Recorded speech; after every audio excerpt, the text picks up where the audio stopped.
Welcome to Module 2, Introduction to Macroeconomics. The business cycle is the first simplified economic model that you are going to learn. The business cycle is a model showing alternations between downturns in the economy, often called recessions, and upturns in the economy, which can be called recovery or expansions.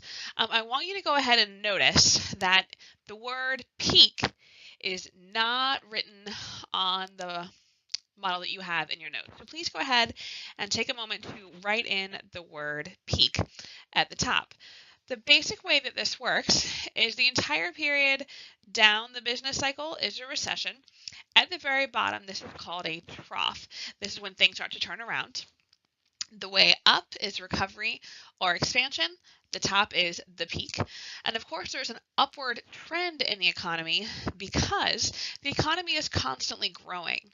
So recessions and troughs nowadays are still usually better off for producing more than we were maybe 60 years ago. So our highs are higher, but our lows are also higher than they used to be as well. The economy is expanding and growing.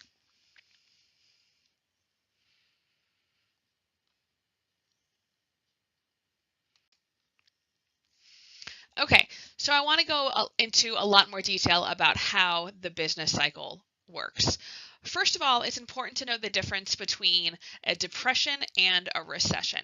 I want you to see that depressions are not on the model. A trough, the very, very bottom, is not a depression. Depressions are not common. We don't have them every business cycle. Business cycles are, as you saw, measured between the peaks, and normally it's about 7 to 10 years from when we go from one high to the next high in the economy. In that time, we will have a recession, but depressions are rare. We haven't had a depression since the 1920s. The difference between recessions and depressions are just really bad and really long recessions. And economists are very careful of keeping the definition of depression a little bit broad. They don't want to lock it into exactly how long does a recession have to be, exactly how bad does a recession have to be in order for it to count as a depression. They like keeping this a little bit open. The most recent recession, a lot of people called a Great Recession, which is we've never had that term before, but that recession was a little bit longer lasting than they tend to be. So we started calling it the Great Recession. But just like any other recession, eventually it ends, we hit the trough and begin the recovery period. Recoveries and expansions are the same thing. So I want you to see that recessions and depressions are not the bottom. The trough is actually when things start to turn around. It includes the low, but also the high. Another very important concept to understand is what is actually going up and actually going down during each of these times. We'll see that next.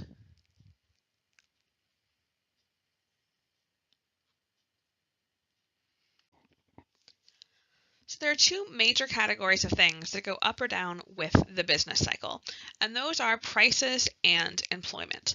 A way to keep this straight is during a recession, the economy is going down, so prices are going down and employment is going down.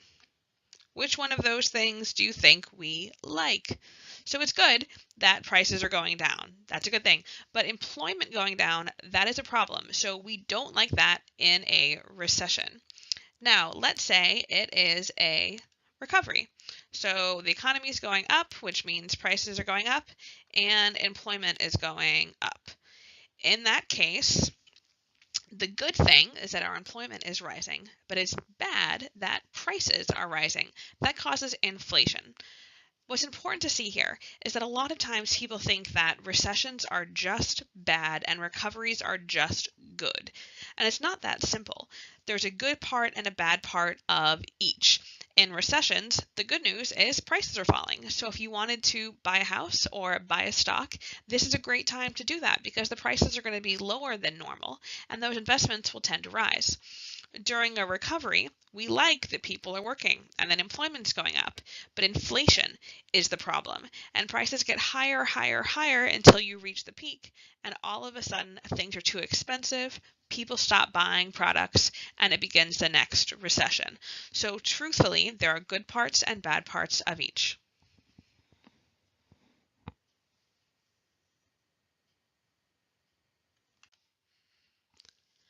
So in this chart, I want you to see if you can figure out what part of the business cycle the purple shaded areas are showing. This model is showing us the unemployment rate. So the purple shaded areas, the unemployment rate is going up. In what part of the business cycle would you see unemployment going up? In a recession. So you can see that there was a recessionary period in the purple zone in the 90s, 2002, and then 2008. The most recent recession there was a little bit longer than normal. That's why it was called the Great Recession. So when unemployment is rising, we have a recession. When unemployment is falling, we have a recovery, and then it repeats. So we saw that the business cycle will show us employment and unemployment. When the economy is going up, that means employment is going up too. Therefore, unemployment is going down. These are opposites and they just go hand in hand that way. So employment is easy. You know what employment is. It's people that are working. Now, we don't care if it's a part-time job or a full-time job. If it is a job that uses their degree or their experience, none of that matters. As long as you're working, you count as employed. Actually, you only have to work 1 hour a week to be counted as employed. There's political reasons why economists and the government like employment to be as high as possible, so they make it easy to count as employed. For that same reason, we want unemployment to look as low as possible. So there's actually a lot of things that you have to be to count as unemployed. Unemployed is trickier. So the first thing that you need to do to count as unemployed is be actually actively looking for a job. So this means that someone who's retired isn't unemployed. You might say, well, they don't have a job. That doesn't matter. They're not looking for work, so we don't count them. Anyone who is intentionally stay at home doesn't count. If you are disabled and unable to work and not looking for work, you don't count as unemployed. If you are super wealthy and you don't have to work, you don't count as unemployed. None of those people are trying to find a job, so the fact that they aren't working doesn't actually tell us anything about the economy. So we don't count them in the unemployment rate. We also don't count anyone under the age of 16. The reason for that is that in America, 16 is the cutoff where you actually need to have a working permit if you're under the age of 16. That's why we have the age of 16, not 18. And different countries have different numbers there. So in America, you have to be over 16 to count as unemployed. So any 15-year-old that's looking for a job, we don't actually count them as unemployed. We also don't count anyone in the military. Sometimes our labor force is called the civilian labor force because the military is considered completely separate. They tend to handle the employment, the retirement, all of those things of the people in the military separately. So we don't include that in the overall economy.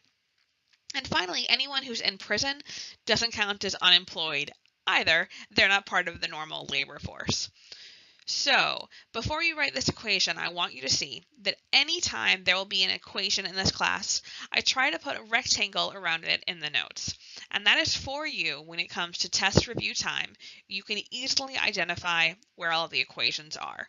So equations go in the rectangles. The equation for the labor force is everyone who counts as employed plus everyone who is unemployed. So the labor force is not the total population of a country. Not everybody is either employed or unemployed. Remember, anyone who is under the age of 16, in the military, in prison, or not looking for work, we don't count in the labor force. You have to either have a job or be over 16 and trying to find a job for us to count you.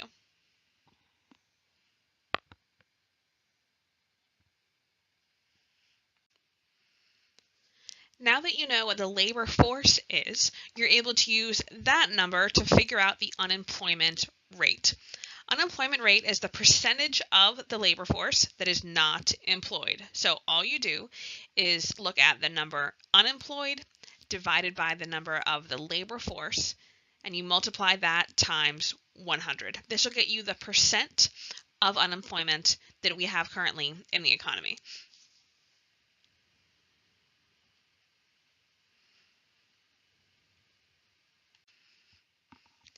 Here we have two word problems to see if you can figure out the unemployment rate. A little note for you here. In AP Macroeconomics, you are not allowed to use your calculator on the AP exam. So on our tests, there will be no calculator.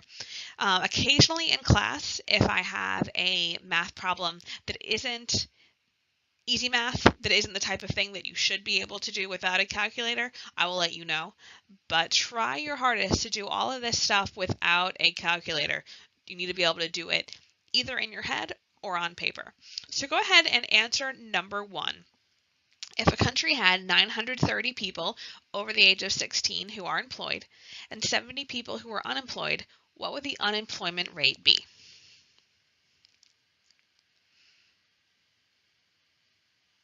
If you need some time, you can pause this video. If you have the answer already, it is 7%. And I want to show you why, how I got that answer. So labor force is 9,000. I hope you didn't do 70 divided by 930. If you did, you skipped a step. Remember, unemployment rate is unemployed divided by labor force. And labor force, you have to take unemployed and add it with the employed in order to get that number. So this is a two-step problem. First, we take the number employed, 930, plus the number unemployed, 70, to get our labor force, 1,000. Then you can do 70 people are unemployed divided by 1,000 people in the labor force. That is 7%. Go ahead and take a moment to do question number 2.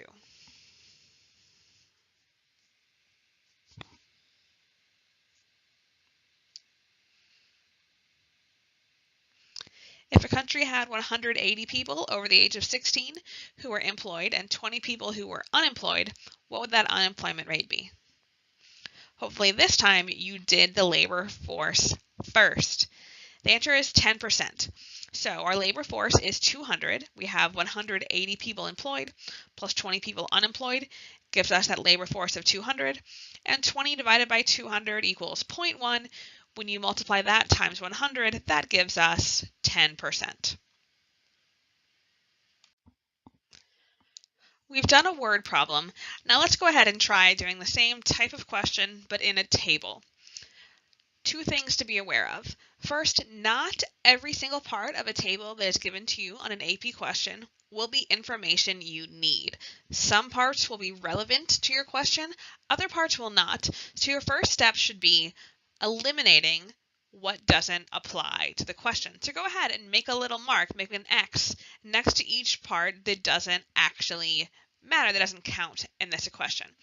Also, this should be a calculator-free question. So go ahead, take a moment to answer these questions by yourself, pause the video, and then we'll go over the right answers.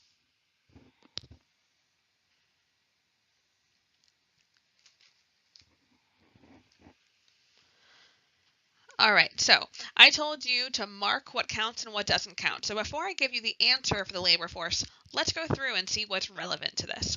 So for labor force, we need to add up employed plus unemployed. Does military personnel count? No, it does not. We don't count military. Remember, they are not part of our civilian labor force. Next question. Population under 16 years of age who are working part-time. Do not count under 16. Next one, population over 16 who are working full-time. Yes, we count that one. Population over 16 who are working full-time. Yes, that counts. Those without jobs and who are actively seeking jobs. Yes. Those without jobs who are not actively seeking, no, we do not count because they're not looking. So 4 plus 14 plus 2 gives us 20 million. Next, unemployment rate. Once you have the labor force, unemployment rate is the number unemployed, which is 2, divided by the total labor force. So 2 million divided by 20 equals 0.1 times 100 gives us 10%.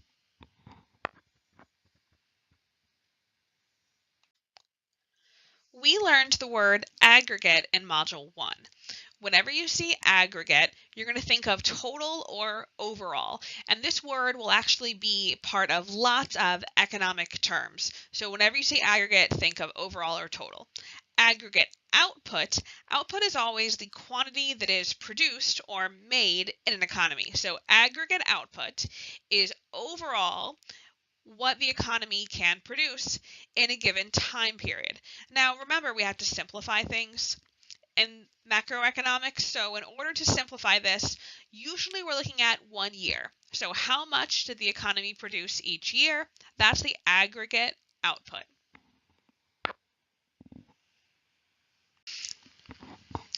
So because we're talking about the business cycle, the next connection we need to make is that aggregate output tends to be closely related with employment.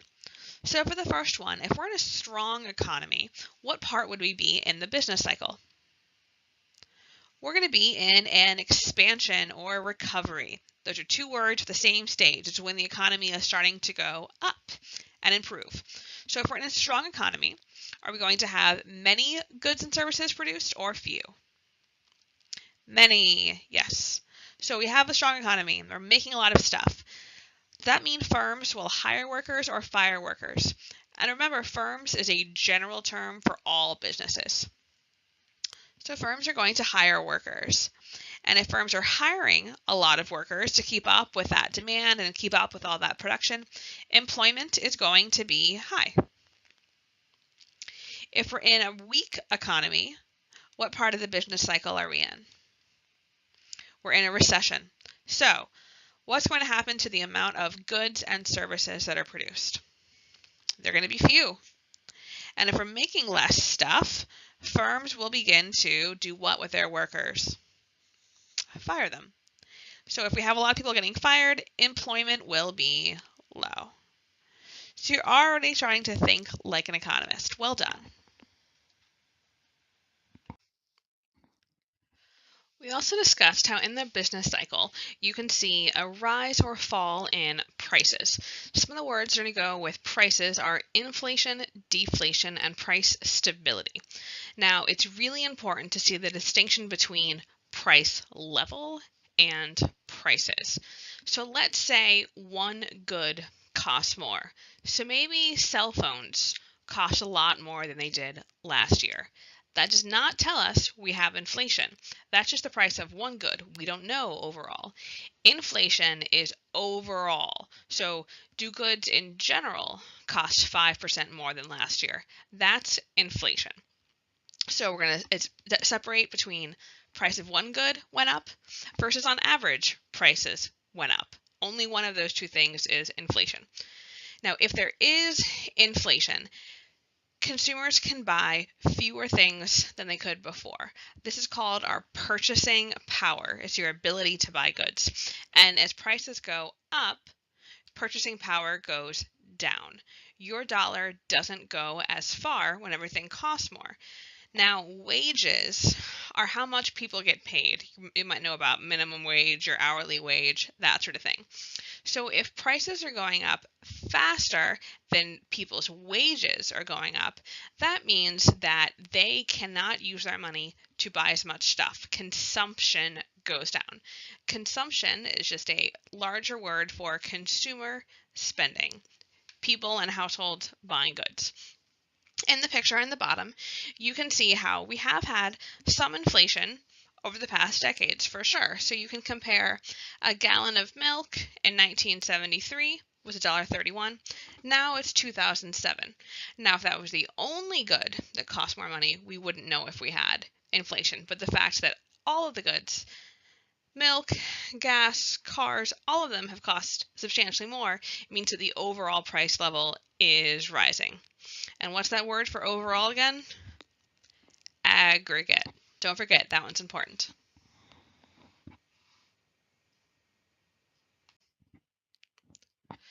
We learned before with recessions and recoveries or expansions that very rarely is something just good or just bad in the economy.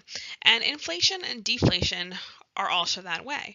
You probably think inflation sounds horrible and deflation sounds great, because deflation is when all the overall prices in the economy go down. If everything's cheaper, that sounds like a really great thing, but it's not. So we're going to find out what's bad about deflation. So the problem with deflation is, think about it if you were a consumer. If you're living in an economy and everything costs less tomorrow than it did today, and it'll cost even less in a week, are you going to buy that expensive thing now, or are you going to wait? Consumers will end up waiting because they realize that the refrigerator, the new car, the house, any expensive purchase, when prices are falling, it will be cheaper in the future. So why buy it now? If no one is buying products, this ends up being really bad for stores, for producers. If no one's buying their products, stores get desperate. They put things on sale to entice you to buy something now. Now, the problem with putting things on sale is that it reaffirms what consumers were thinking. Oh, look, things are getting cheaper. They'll probably be even cheaper tomorrow. So that sale out of desperation by producers ends up worsening the problem. It makes consumers even more reluctant to buy goods, which leads to this deflationary spiral. The idea is prices go down, so people buy less, which makes prices go down further, which makes people buy even less. The problem with prices falling is that when stores can't sell things, they end up laying off or firing a lot of their workers. So prices going down means unemployment goes way up.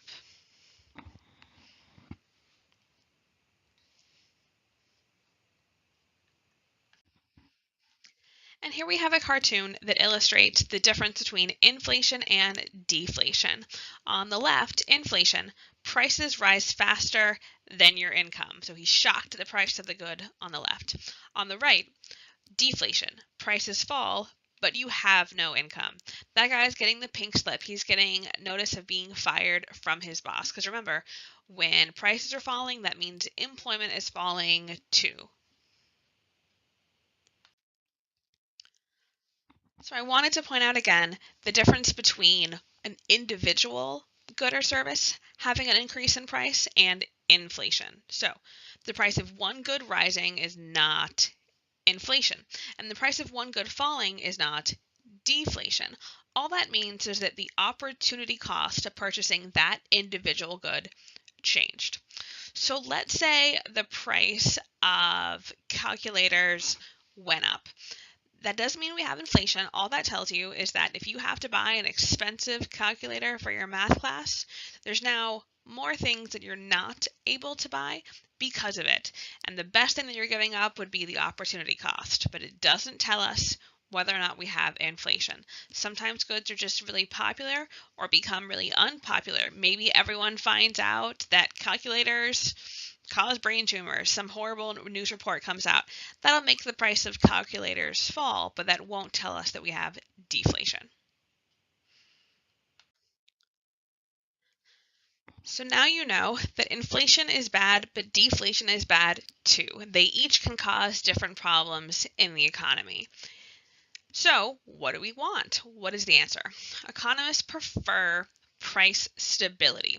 The idea is if the prices are going to all go up or they're going to all go down, we want it to be stable. We want it to be slow and predictable. In our economy and most economies around the world, inflation is kind of what we expect. we know that things are going to cost more than they used to, and that's considered a normal thing for us. Now, in America, normal inflationary rates are between 2 and 3%, and that's considered healthy. If things cost you 2% more next year than they cost you this year, that's not going to put a lot of people they're not going to go bankrupt. They're not going to lose their homes. Normally, people can absorb a small cost increase and be okay. Normally, wages will go up slowly and all of those things. The problem is if inflation is much more than we expect, or deflation is much more than we expect. Some countries do have deflation. Japan has dealt with deflation lately. So the idea is whatever is happening to prices, as long as it happened slowly and predictably, we have price stability. That is the best outcome.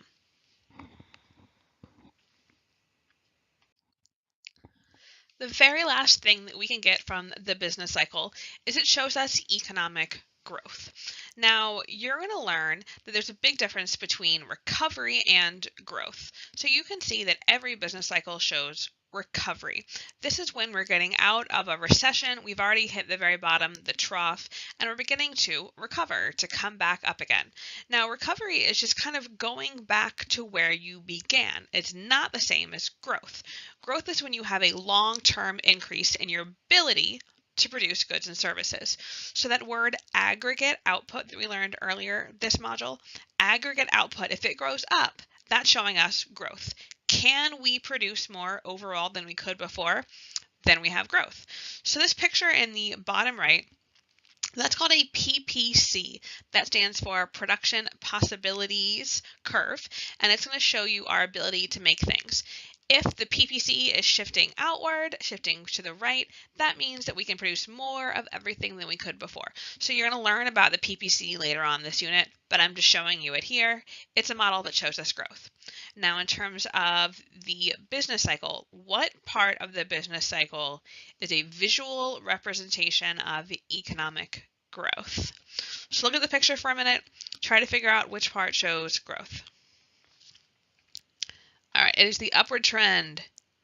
It is the idea that if our economy is kind of like a roller coaster, so it's going up, it's going down, but if the highs and the lows are higher than they used to be, we have an upward trend. We have more than we used to.